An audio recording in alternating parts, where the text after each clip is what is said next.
Hello guys, so today I'm going to show you how you can bypass the Monopoly Go error code 5. So usually this error happens when you have a payment gateway error. So if you're using iOS, you'll have to go to your settings and go to your payment and shipment and shipping, and you'll have to edit card and you have to re-enter the details.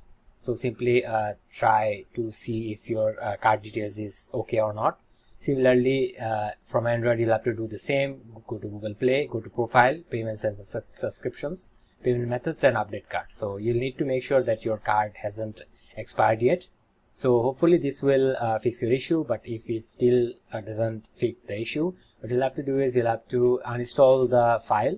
So simply go to your home of the mobile device, simply tap on it and then simply uninstall it and reinstall it again from the App Store or Play Store. So reinstalling it would be beneficial and you won't be able to see the error again. So that was all for today guys. Thank you for watching. Take care. Bye bye.